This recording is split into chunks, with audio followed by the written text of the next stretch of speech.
Shalom, selamat sore menjelang malam untuk seluruh jemaat Gloria Ministry Kupang. Jumpa lagi di sore jelang malam ini dalam Empower Night yang kita boleh ada di bulan April. Dan sebagaimana kita tahu, bulan ini kita mengambil tema adalah Be Strong atau Jadilah Kuat. Dan sore ini secara khusus saya akan berbicara seperti yang sudah sempat dibagikan di grup WA jemaat maupun Facebook jemaat. Topik malam hari ini atau sore ini adalah 10% dan 90%. Tentunya Bapak Ibu semua bertanya di balik topik ini 10%, 90%. Dan mungkin ada yang sudah mengira-ngira, oh akan berbicara tentang ini, oh akan berbicara tentang itu.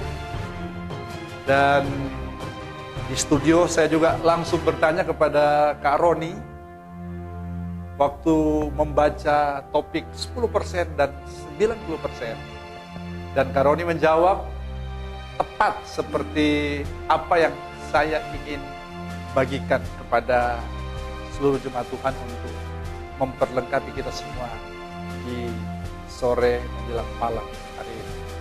Saya akan dasarkan dari Yosua pasal 1 ayat yang ke-19 seperti yang sudah saya upload di grup WA jemaat tentang tema kita di bulan April ini, dan didasarkan dari Yosua 1 ayat yang ke-19 yang bisa saya bacakan saat ini. Demikian bunyi firman Tuhan. Yosua 1 ayat yang ke-9. Dia berkata demikian. Bukankah telah kuperintahkan kepadamu, kuatkanlah dan teguhkanlah hatimu, janganlah kecut dan tawar hati, sebab Tuhan Allahmu menyertai engkau kemanapun engkau pergi.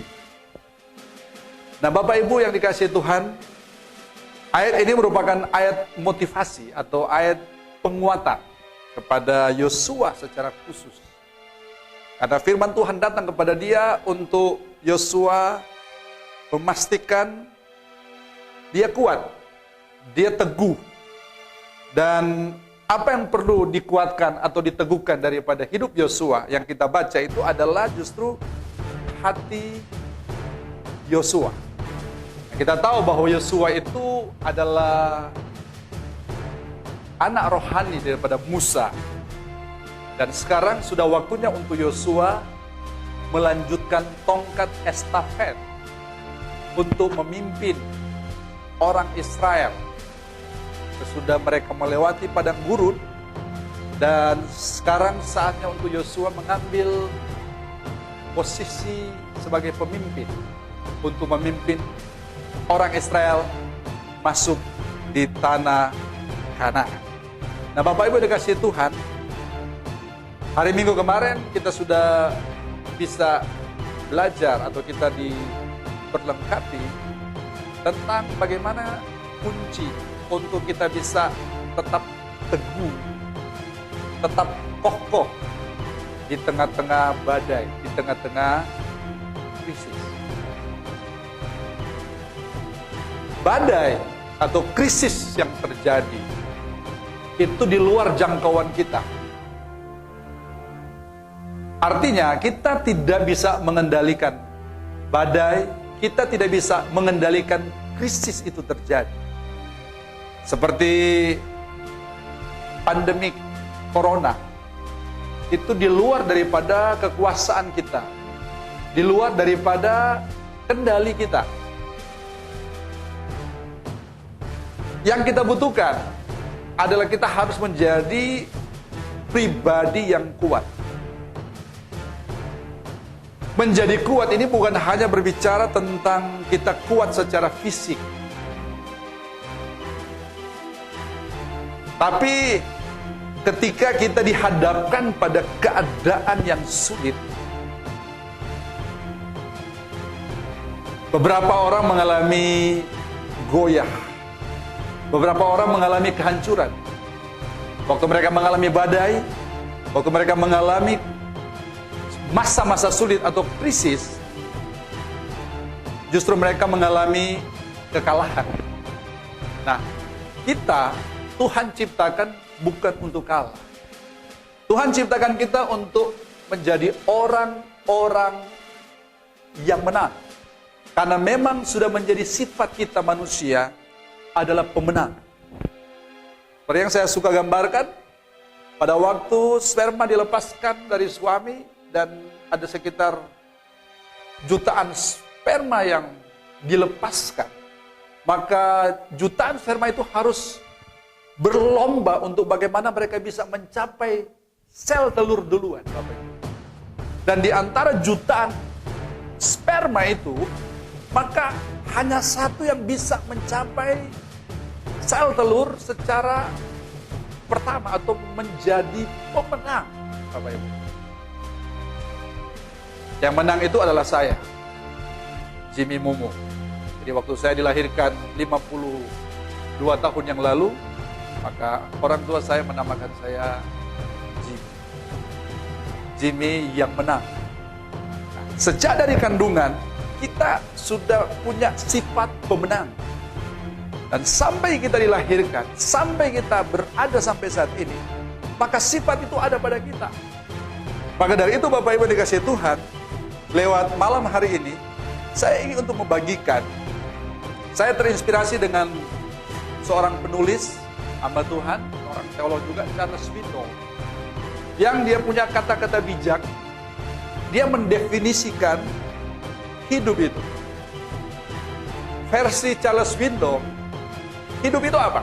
Maka dia definisikan hidup itu adalah 10% yang terjadi atas diri kita, yang terjadi atas hidup kita atau di sekitar kita, dan 90%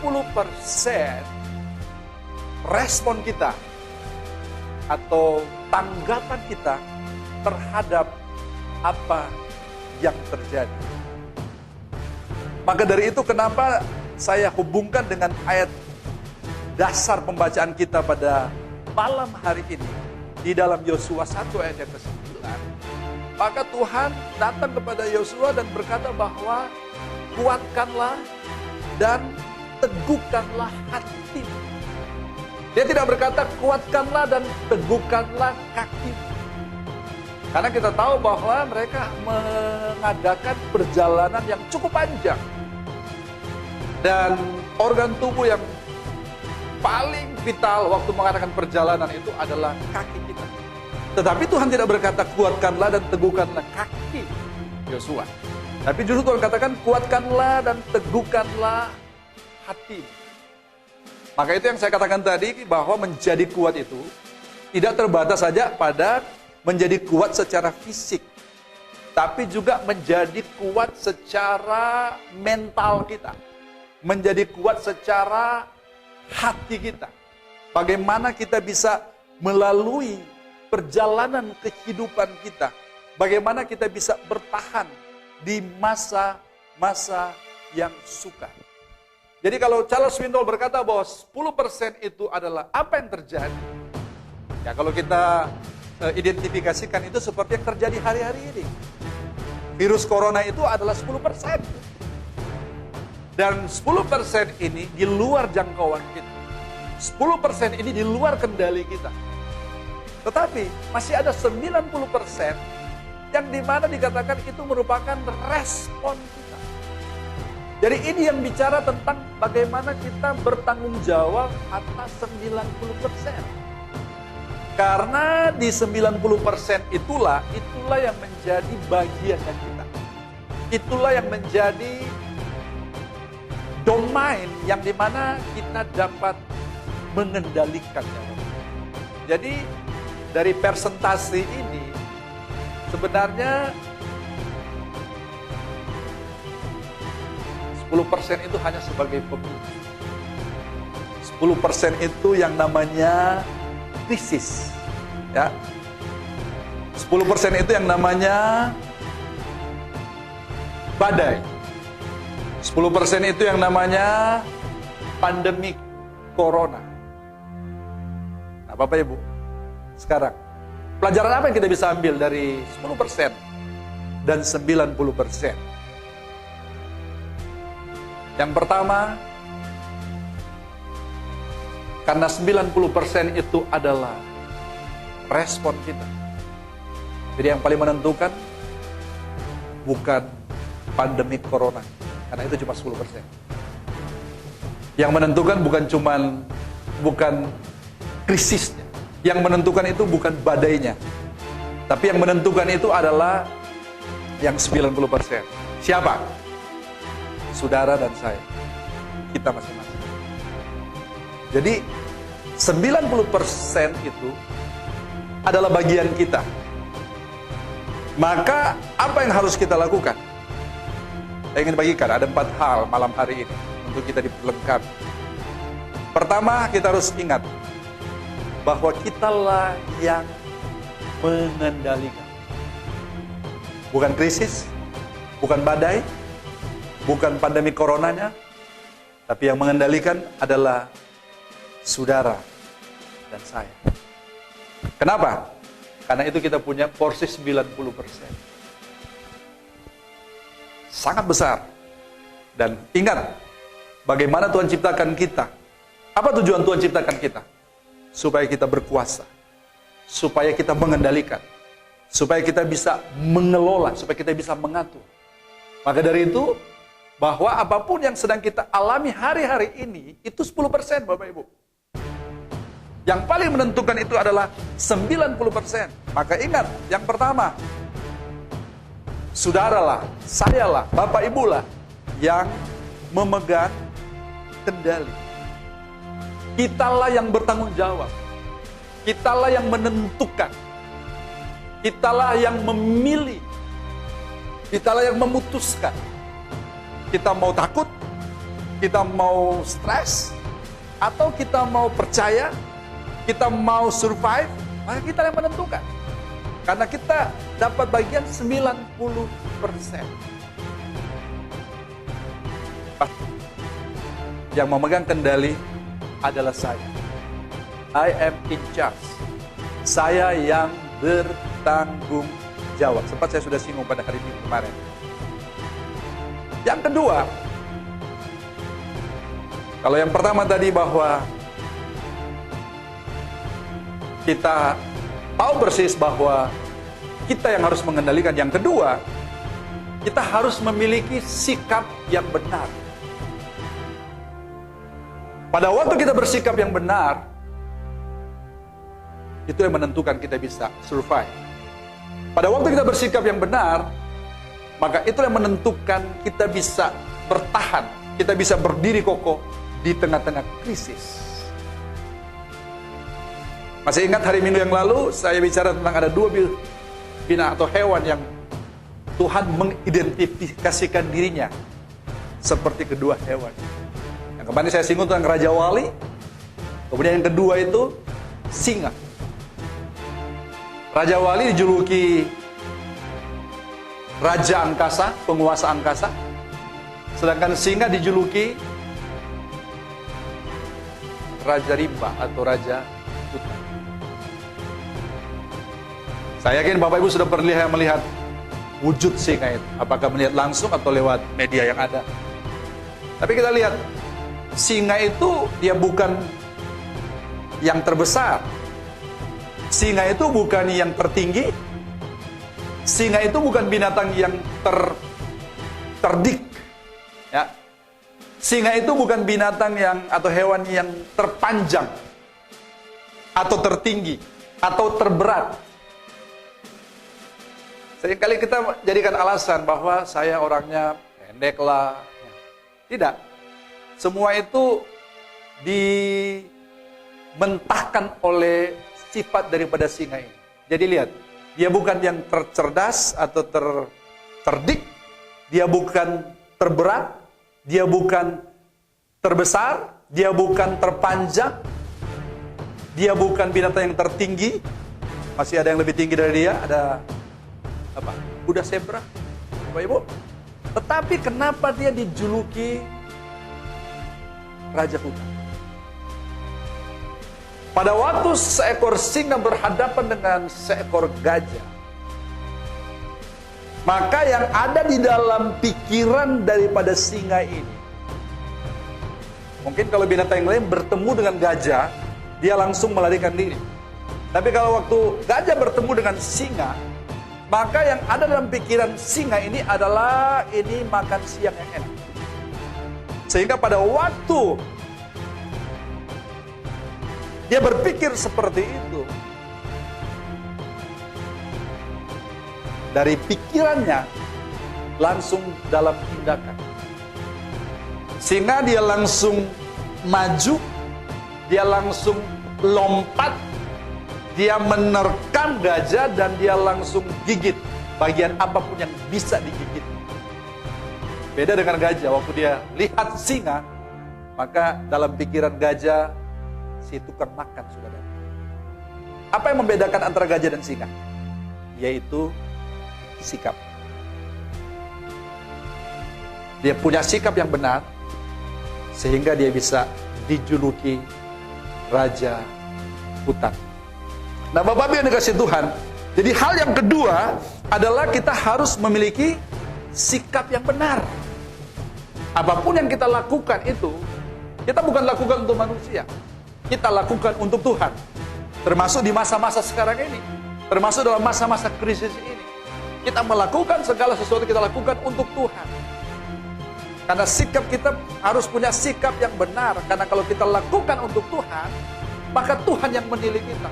Tuhan yang akan memberikan kepada kita kekuatan untuk kita bisa menang terhadap badai yang sedang terjadi hari-hari ini. Bagian ketiga yang saya ingin bagikan pada malam hari ini. Jadi kalau yang pertama tadi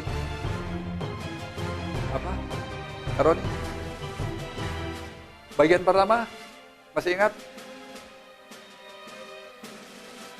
Yang kedua kita harus memiliki sikap benar. Yang pertama kita yang harus mengendalikan, karena itu bagian dari kita 90%. Yang ketiga, ini yang penting Bapak Ibu. Yang ketiga itu adalah milikilah roh yang bernyala-nyala. Roma pasal 12 ayat 12 katakan bahwa milikilah roh yang bernyala-nyala dan layanilah Tuhan. Kondisi seperti ini bukan berarti kita tidak bisa melayani Tuhan. Sebab melayani Tuhan bukan sekedar ada di gereja. Kita melayani mungkin di bidang musik, di bidang pujian, atau mungkin di bagian-bagian lain. Tapi melayani Tuhan itu adalah hidup kita. Maka dalam masa-masa krisis ini, kita harus memastikan roh kita itu senantiasa bernyala-nyala. Kita harus pastikan bahwa kita punya semangat yang tinggi. Karena kepada kita telah diberikan roh yang luar biasa, yang dimana membuat kita bersemangat, kita bergairah. Kondisi sekarang ini, dari kesaksian-kesaksian para pasien yang sudah sempat positif corona, dan akhirnya mereka bisa pulih. Maka yang saya sempat simak, ada yang dikatakan bahwa selama menjalani masa dia di karantina, dia dirawat, maka yang dikembangkan di dalam hatinya itu adalah roh yang senantiasa bersuka cita, senantiasa bersemangat, punya fighting spirit. Ya, dan itu sangat membantu Bapak Ibu. Saya sempat singgung kemarin, kalau kita takut, kalau kita khawatir, kalau kita cemas, maka justru itu membuat imunitas tubuh kita itu turun. Kekebalan tubuh kita itu akan turun. Tapi kalau kita punya sikap yang bersemangat, ya, bersuka cita, bersyukur, maka imunitas tubuh itu akan naik. Dan kita akan terjaga. Seperti firman Tuhan dalam Mazmur 91. Tuhan itu perlindungan kita. Tapi ada jadi bagian kita. Maka bagian ketiga daripada apa yang ingin saya share pada malam hari ini untuk memperlengkapi Bapak Ibu semua adalah punya atau milikilah roh yang menyala-nyala, bersemangat, ya. Dia tidak cepat down, dia tidak cepat misalnya putus asa, dia tidak cepat menjadi tawar, Karena Alkitab katakan, jika engkau kecil hati pada masa kesesakan, kita Amsal, kecillah kekuatan. Ya. Maka dari itu, milikilah roh yang bernyala-nyala. Ada pujian katakan, biarlah rohmu bernyala-nyala dan layanilah Tuhan. Jadi di tengah-tengah pandemi corona ini, roh kita bernyala-nyala. Layani Tuhan lewat keluarga kita, lewat apa yang sedang kita lakukan hari-hari ini. Kita layani Tuhan, karena kita sedang melayani Raja di atas segala Raja. Itu hal yang ketiga. Dan hal yang terakhir yang saya ingin bagikan, untuk kita diperlengkapi pada malam hari ini dalam Empower Night. Ya, yang tadi pertama itu, pastikan kita yang mengendalikan, oke? Kita yang memegang kendali, kita yang mengontrol. Yang kedua itu, milikilah sikap yang benar. Kemudian hal yang ketiga itu adalah milikilah roh yang bernyala-nyala. Kemudian bagian terakhir itu adalah milikilah iman. Justru di masa-masa krisis ini, dengarkan, ini menjadi ujian bagi kita. Beriman bukan berarti tanpa dasar. Kita beriman, tapi iman kita punya dasar. Dasar itu adalah firman. Abraham, dia dijuluki bapa segala orang beriman. Dan waktu dia dikatakan akan mendapatkan anak, atau istrinya Sarah akan mengandung, dalam kondisi usia yang sudah, istilah sekarang, menopause. Tapi Abraham, dia beriman dan imannya itu punya dasar. Apa dasar iman daripada Abraham? Janji Tuhan. Bahwa kalau Tuhan yang berjanji, maka Tuhan akan menepati. Maka ditulis dalam Ibrani pasal 11, tokoh-tokoh iman, dan termasuk di dalamnya itu adalah Abraham. Karena dia beriman. Dan waktu dia beriman, dia percaya, Ishak lahir. Dan waktu dia bertumbuh besar, dia menjadi seorang pemuda, Tuhan datang kepada Abraham dan memerintahkan Abraham untuk mengorbankan Ishak. Kalau ada bapak-bapak di sini yang mengalami pengalaman seperti Abraham, apa yang akan bapak-bapak lakukan? Sudah ditunggu sekian lama, dia lahir di masa tua kita, dan pada waktu dia sudah lahir, dia sudah bertumbuh menjadi seorang anak muda, Tuhan minta untuk dikorban. Mungkin kita akan katakan, tidak, karena dia sudah tunggu begitu lama. Tapi itu tidak bagi Abraham. Dia beriman. Makanya dalam masa krisis ini, milikilah iman yang benar kepada Allah. Percaya kepada Allah. Abraham lakukan itu, Bapak Ibu. Dan waktu dia lakukan itu, saya membayangkan waktu mereka berjalan menuju ke gunung yang dimana dia akan dipersembahkan dengan dia punya bujang atau hamba. Di tengah jalan Ishak sempat bertanya kepada papanya, api sudah ada, kayu bakar sudah ada, di mana domba yang akan dipersembahkan? Mendengar jauh pertanyaan seperti itu, sebenarnya itu menyayat hati Abraham. Tapi Abraham, dia menjawab dengan iman bahwa Tuhan yang akan menyediakan. Ada sempat 2 kali Ishak bertanya.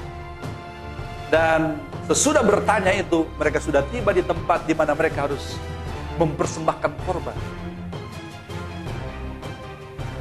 Dan waktu itu Abraham harus mengikat Ishak. Bisa saja Ishak berontak. Tapi saya dapat pelajaran, Ishak juga dia menangkap isi bapaknya. Sehingga dia pun menyerahkan dirinya. Dia diikat oleh Abraham dan siap untuk disembelih, dan disitulah momen di mana waktu Abraham akan menyembelih Ishak. Dan firman Tuhan datang untuk Abraham, jangan sembelih Ishak. Dan justru anak domba sudah disediakan untuk dikorbankan pada waktu itu. Masa waktu Tuhan perintahkan kepada Abraham untuk mengorbankan Ishak sampai peristiwa terjadi di mana Tuhan katakan, jangan engkau sembelih Ishak, sudah ada anak domba untuk dipersembahkan. Itu menjadi masa yang disebut ujian bagi Abraham. Dan dalam ujian itu, ujian iman Abraham, dia menang. Maka dia dijuluki Bapa segala orang percaya. Artinya apa? Dia sebagai orang beriman, dia sudah melewati ujian. Nah, kita sedang dalam masa-masa krisis yang kita hadapi sekarang ini. Karena krisis pandemi corona ini, dia sudah menjalar sampai kepada bidang-bidang yang lain dalam kehidupan kita. Termasuk dalam bidang ekonomi, mengalami kemerosotan secara ekonomi. Bahkan oleh bos IMF sudah katakan terjadi krisis ekonomi. Nah, dalam suasana krisis ekonomi, kepada siapa kita percaya? Hanya kepada Tuhan. Di mana-mana, di seluruh penjuru dunia ini, Bapak Ibu, bisa disaksikan lewat media yang ada, sosial media yang ada. Orang-orang semuanya berdoa, tidak mengenal agama, tidak mengenal suku, tidak mengenal bangsa. Semuanya mereka berdoa. Mereka berdoa minta pertolongan Tuhan. Nah, waktu dinaikkan doa itu, ada iman, ada percaya bahwa Tuhan akan tolong. Jadi hal yang keempat ini, milikilah iman kepada Tuhan. 4 hal ini kita lakukan, Bapak Ibu. Kita sedang mengambil peran bagian dari 90%. Kita tidak usah pusing yang 10%. Karena itu bagian kecil saja. Kita diberikan bagian yang besar, 90%, di mana kita lah akan menentukan. Maka kalau saya mau review kebenaran atau pengajaran pada sore hari ini, 4 hal ini yang harus kita tangkap di rumah kita masing-masing, yaitu yang pertama tadi, kitalah yang harus memegang kendali. Ya. Jangan berikan kendali kepada orang lain. Waktu kita takut, kita berikan kendali kepada orang lain. Waktu kita khawatir, kita berikan kendali kepada berita-berita yang terjadi. Tidak seperti itu. Ambil kendali, pegang kendali. Karena kepada kita diberikan kuasa. Itu hal yang pertama. Hal yang kedua, milikilah sikap yang benar. Justru hari-hari banyak perdebatan. Perdebatan yang sempat kita ikuti tentang pada waktu tidak boleh beribadah di gereja, ya, harus di rumah. Banyak perdebatan di mana ada yang memaksakan kita beribadah di gedung gereja, ada yang memang sudah mengikuti himbauan pemerintah. Perdebatan, Bapak Ibu, sehingga kita punya sikap justru sikap yang salah. Tapi mari pastikan dalam kondisi krisis yang terjadi, milikilah sikap yang benar, kita dapat bertindak dengan bijaksana. Kemudian yang ketiga, biarlah roh kita bernyala-nyala. Dan yang terakhir, yang keempat adalah biarlah kita memiliki iman kepada Tuhan. Markus 11 ayat yang ke-22 kalau tidak salah dikatakan, percayalah kepada Allah. Dalam terjemahan yang lain dikatakan, milikilah iman Allah. Jadi sebagaimana Allah percaya, sebagaimana Allah beriman untuk apa yang Dia firmankan terjadi, biar kita juga punya iman seperti itu. Maka hati-hati perkataan kita. Karena dari perkataan kita menentukan untuk kita membentuk dunia kita, membentuk suasana hidup kita. Kalau kita keluarkan kata-kata iman, kata-kata yang memuliakan Tuhan, maka di situ kita akan mendapatkan kekuatan. Terus kuat, terus bergerak, maju, hidup dengan penuh ucapan syukur. Tuhan dipermuliakan atas kehidupan kita. Tuhan Yesus memberkati. Mari kita berdoa. Terima kasih Tuhan. Buat sore hari ini, menjelang malam, dalam Empower Night bagi jemaat Gloria Ministry Kupang,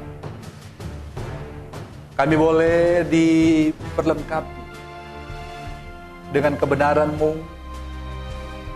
Engkau memerintahkan Yosua untuk dia tetap kuat, tetap teguh hati. Dan biar itu pun jadi bagian dalam kehidupan kami. Apa yang terjadi hari-hari ini Tuhan, itu hanya 10%. Tapi 90% itu adalah menjadi tanggung jawab kami. Dan kami belajar malam hari ini untuk kami bisa melakukan kebenaran Tuhan di tengah-tengah masa-masa sulit. Kami mau tetap bertekun, kami mau tetap percaya kepadamu, sambil kami bersyukur karena kehidupan Engkau limpahkan kepada kami. Dan kalau kami ada, kami mau melakukan apa yang menjadi kehendak Tuhan. Diberkati seluruh jemaat Tuhan di rumah mereka masing-masing Tuhan. Diberkati untuk Kak Roni juga yang sudah berkesempatan mengambil untuk dapat di broadcast kepada seluruh jemaat Tuhan. Tuhan, Engkau yang memberkati setiap kami, baik yang ada di studio ini maupun yang ada di rumah kami masing-masing. Kami tetap dengan komitmen kami dalam gerakan doa berantai Tuhan, maka biarlah Engkau terus memberkati seluruh jemaat Tuhan yang sudah berkomitmen. Biarlah kami punya roh yang bernyala-nyala Tuhan, untuk kami dapat Tuhan melakukan itu, karena kami mau menjalankan kebenaran Tuhan, untuk supaya kami umat Tuhan merendahkan diri, berdoa mencari wajah Tuhan, sehingga Tuhan memulihkan negeri kami, Tuhan memulihkan Indonesia, Tuhan memulihkan provinsi Nusa Tenggara Timur, dan Tuhan memulihkan kota kami, kota kebanggaan kami. Kasih. Berkat Tuhan ada atas seluruh jemaat Tuhan, berkat perlindungan, berkat penyertaan, kebahagiaan daripada seluruh jemaat Tuhan. Kami mengakhiri untuk Empower Night malam hari. Dalam nama Tuhan Yesus Kristus, kami berdoa. Haleluya. Amin. Tuhan memberkati Bapak Ibu dikasihi Tuhan. Biarlah kita diperlengkapi malam hari ini. Tetap percaya, ya, tetap bersyukur, tetap bersuka cita. Katakan perkataan-perkataan iman. Roh kita bernyala-nyala, ya, biar kita semakin mengalami pengalaman yang seperti saya sempat bagikan di grup kita, bahwa krisis ini menjadi momentum untuk kita akan mengalami pengalaman elevasi, pengalaman kita naik level, sehingga Tuhan dipermuliakan. Tuhan Yesus memberkati kita, dan selamat malam.